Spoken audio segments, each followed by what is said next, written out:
Oke, Bang Agus Nahak nih, seperti apa mungkin ini melihat kasus hukum yang sedang terjadi antara Baim Bong dan satunya lagi Dewi Persik.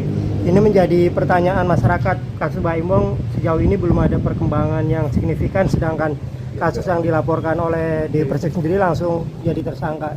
Gimana mungkin sebagai Pak Hukum melihatnya? Ya, saya selaku pakar hukum melihat ini ada fenomena ya, bahwa kalau haters masyarakat yang mengalami persoalan hukum itu sangat cepat responsif ya. Tapi ketika public figure ya yang menjadi terlapor itu seolah-olah agak begitu lambat. Sebenarnya tidak seperti itu. Ini kan tergantung prosesnya. Tapi masyarakat menilai seperti itu. Intinya begini, kalau saya melihat kasusnya Pak Iwong dari sisi hukum, sebenarnya kan sebagai masyarakat, dia kan sebagai masyarakat umum, walaupun public figure ya, ketika dia melakukan tindakan itu sebenarnya dia secara sadar ya bahwa ini lembaga negara, lembaga kepolisian tidak bisa dipakai main-main seperti itu, karena itu akan menjadi efek buruk, presiden buruk bagi penegakan hukum di Indonesia.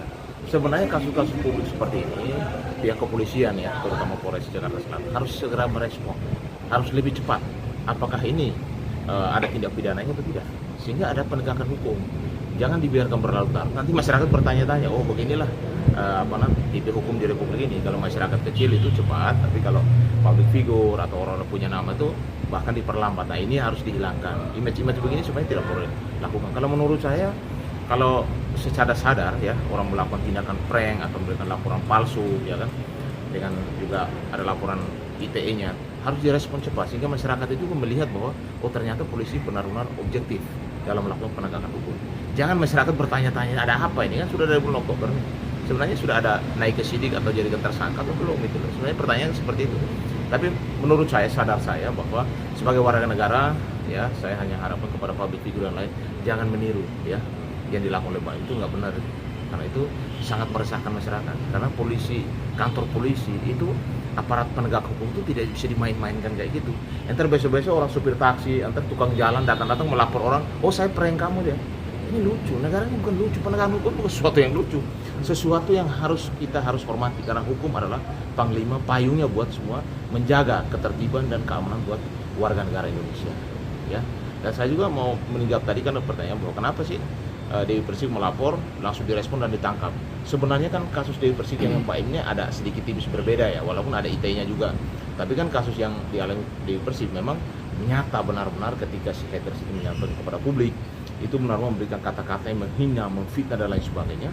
Dan juga pelaporan itu sudah ada saksinya, bahkan rekam jejak yang bersangkutan sudah di print out dan lain sebagainya, sehingga polisi cepat merespons supaya tidak menjalar kemana-mana. Lalu karena ditemukan 2 alat bukti dijadikan tersangka. Mbak Im Wong juga sebenarnya harus dilakukan yang sama. Kalau saran saya lihat dari apa yang dilakukan Mbak Im Wong, ini memenuhi unsur pidana ya. Setelah jadikan sidik atau jadikan tersangka, supaya equality before the law, semua orang bersamaan kedudukan di depan hukum. Jangan hanya masyarakat kecil, jangan hanya haters, tapi public figure pun melakukan kesalahan, dia harus juga mendapatkan penegakan hukum yang sama ya. Menurut abang unsur pidana dari kasus Dewa ini belum ada? Ada lah, kan menurut saya ada. Bagaimana bisa?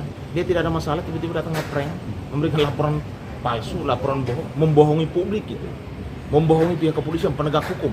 Ya jelas-jelas itu kan kalau dilihat dari sisi hukum pasti ada unsur pidana. Niatnya apa sih sebenarnya? Makanya itu digali dari pihak kepolisian.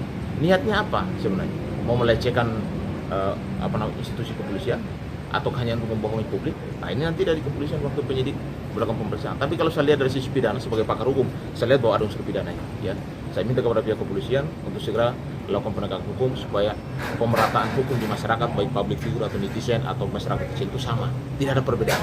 Hukumlah panglimanya. Ya, terima kasih.